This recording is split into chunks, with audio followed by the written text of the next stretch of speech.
పేలుళ్ల దగ్గర నుంచి హైదరాబాద్ పేలుళ్ల దాకా ఏ ఉగ్రవాది చేశాడు, ఏ ఉగ్రవాద సంస్థ అని వెనకాల ఉంది, ఆ ఉగ్రవాద సంస్థ వెనకాల పాకిస్తాన్ ఎలా ఉంది, వాడు డబ్బులు ఎలా డిస్ట్రిబ్యూట్ చేశాడు, ఇదంతా తెలుసు.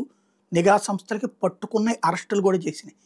కానీ ముస్లింల ఓట్ల కోసం ప్రతిసారి తీవ్రవాదులు దొరికినప్పుడన్నా అలా ముస్లింలే ఉంటారా, ఇంకెవరు ఉండరా అని కొంతమంది ముస్లిం పెద్దలు అన్నారని, వాళ్ళని సంతృప్తి పరిస్తే టోటల్ ముస్లిం సమాజం సంతృప్తి పడుతుందని కావాలని సాధ్వి ప్రాచి అనేటటువంటి అమ్మాయిని అడ్డుపెట్టి, అంతకుముందు దాకా మార్వాడిగా ఉన్నటువంటి అమ్మాయి తను సర్వసంగ పరిత్యాగి అయ్యి సాధ్వి ప్రాచిగా పేరు మార్చుకుని సన్యాసినిగా తన అంతకు ముందు ఉన్నటువంటి వాహనం అమ్మేస్తే, ఆ వాహనం ఈ పేలినటువంటి ప్రదేశంలో ఉంటే ఈ వాహనానికే ఇది పేల్చి అంటే పేలుడు పదార్థాలు అమర్చి తనే చేసింది పేలుడు, తద్వారా హిందూ తీవ్రవాదాన్ని తీసుకొచ్చింది.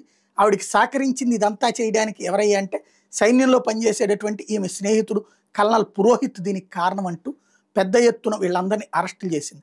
మొన్న ఈ మధ్యనే సుప్రీంకోర్టు కూడా కొట్టేసింది ఆమె మీద కేసుకు సంబంధించినటువంటి దాంట్లో. ఇదే కింద కోర్టు ఏంటంటే అసలు ఆ వాహనం ద్వారా పేలుడు జరిగిందని నిర్ధారణ కాలేదు. ఆ వాహనంలో ఎలాంటి మందుగుండు సామాగ్రి పేల్చలేదు. మందుగుండు అక్కడ పేల్చినటువంటి ఏరియాలో ఆ వాహనం ఉంది, అది కూడా అమ్మాయి అమ్మేసిన వాహనం. కానీ అమ్మాయిని అది అడ్డుపెట్టి ఒంటి మీద బట్టలు లేకుండా టాయిలెట్కి కూడా పోనీయకుండా దారుణమైనటువంటి నరకాన్ని చూపించి ఆర్ఎస్ఎస్ చీఫ్ మోహన్జీ భగవత్ దగ్గర నుంచి నరేంద్ర మోడీ దాకా వీళ్ళందరినీ అరెస్ట్ చేయడానికి వాళ్ళ పేర్లు చెప్పమని నానా తిప్పలు పెట్టారు. ఆమె నాకు సంబంధం లేకుండా నేనెట్ట చెప్తే, నేను సన్యాసిని, నేను సర్వసంగ పరిత్యాగినయ్యి నా స్వార్థం కోసం ఇంకొక తప్పు చేయలేనని చెప్పి తను ప్రాణాలకు తెగించి కూర్చుంది. కల్నల్ పురోహిత్ని ఎంత హింసించినా కూడా అతను కూడా అలా పేర్లు చెప్పడానికి అంగీకరించలేదు. అతను వైస్ కర్నల్గా ఉన్నటువంటి వ్యక్తి.